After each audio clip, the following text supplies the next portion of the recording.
Today on Joe's Geek Show, we're going to be talking about Justice League Last Ride, issue number 2. What's going on and welcome to Joe's Geek Show, the video series where we talk comics. And if you're new and would like to support the channel, you can do so by clicking that like button, hitting that subscribe button, and sharing. And with that, oh yeah, things are really heating up now. And this book is written by Chip Zdarsky, with art by Miguel Medonca, colors by Enrica Aaron Angiolini, and letters by In-World Design. And this book begins in the past, taking us to the battle between Darkseid's hordes and the Justice League, where we see Wonder Woman in her Golden Eagle armor decapitating Granny Goodness after being impaled by her. Wonder Woman then instructs Cyborg to evacuate the planet, who says it's impossible, as Nightwing in Gotham says they're moving people underground. Aquaman, in the meantime, is heading towards the surface to be greeted by one of Darkseid's bombs, as his communication is cut off, with him now being presumed dead. Cyborg contacts Batman, who, along with Martian Manhunter, is in Darkseid's control room, as Martian Manhunter is trying to stave off the parademons. Batman then sends codes to Cyborg, hoping he can decode them, when Martian Manhunter asks what Batman's plan is if this fails, with the Dark Knight saying he doesn't know. A crash to the door comes as Batman and Martian Manhunter prepare for whatever is about to come through. Meanwhile, Superman is helping the Green Lantern Corps on Oa to protect the central battery and save the last Guardian, as the others had been moved already. It's not long before a boom tube then opens as Darkseid steps through, carrying the bodies of 2 other Guardians, indicating he found where they'd been hiding.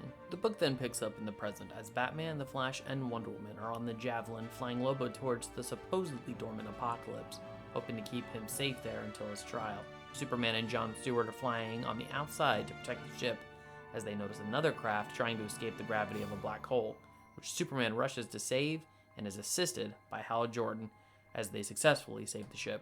They all then buckle down as they begin their approach to Apokolips, with Lobo saying it's going to be fun to have a front row seat to watching them all die.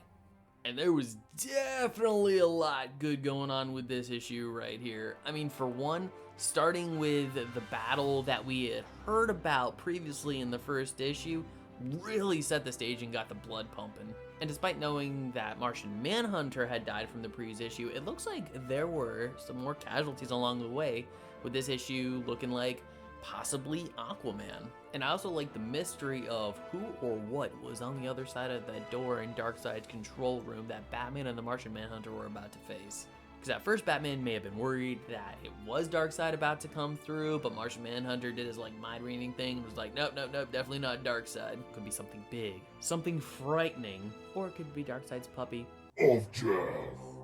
And having Wonder Woman decapitate Granny Goodness all Highlander style, I'm not gonna lie, I saw that in the book and I shouted, there can be only one! Yeah, I just thought it was a really cool death.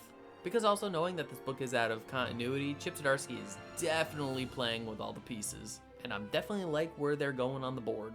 Also, when we get to Superman and the Green Lanterns on Oa, I'm like, damn!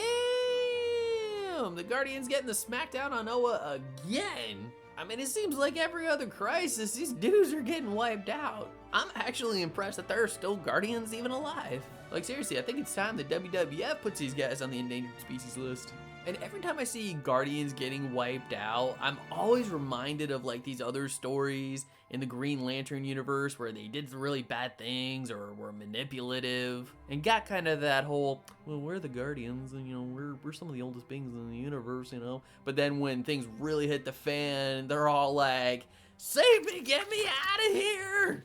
Straight up, these Blue Man Group Oompa Loompas need to learn some space kung fu, because for being some of the oldest beings in existence, the evolution does not seem to have been kind to you. They're all tiny and frail, and you can probably just shrink one and put it in your pocket. Maybe see Darkseid do some taxidermy or something and make a little backpack out of these guys.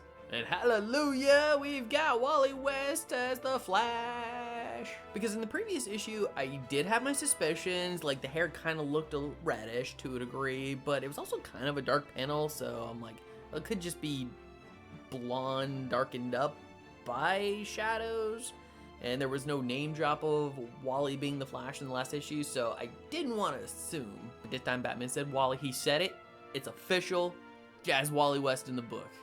And I laughed out loud at that comment of the Flash saying even in space, Batman is brooding. But then I started thinking about the ship they rescued. Is that ship gonna come back later in the story? Is there any reason it was there at all other than to once again reintroduce Hal Jordan to the story? Even though he was introduced again in the first issue, but regardless, it seemed rather inconsequential. Because immediately following this, it's like the end of the book, they arrived at Apokolips. Because although I enjoyed it as a save the alien civilians from certain death of being ripped apart in a black hole kind of experience, there was also this very interesting conversation going on between Superman and Jon Stewart, of which Jon Stewart was making the assertion that Superman's current hate towards Batman is more fueled by his own internal guilt about what happened, which is a very interesting idea, and I really wanted to see more of that conversation, but I'm sure it'll come up again later. I just kind of thought this was a bit of a bummer. And Lobo is... Lobo! Did we learn anything new about Lobo in this issue? No. Still have no idea how he killed the New Gods or anything like that, but his dialogue's fun. As far as the arc goes, I thought it once again was pretty good. It had what I felt was decent pacing, good flow. The colors, lighting, and shadows seem relatively even, with none really overtaking the other unless it's needed in certain panels.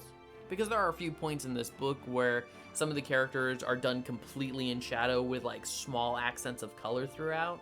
Like when Wonder Woman is holding her sword to Lobo and he's completely shadowed out, and with her it's primarily the same thing, with the only accents of color we see are from like her lasso, the edge of her cape, and her tiara.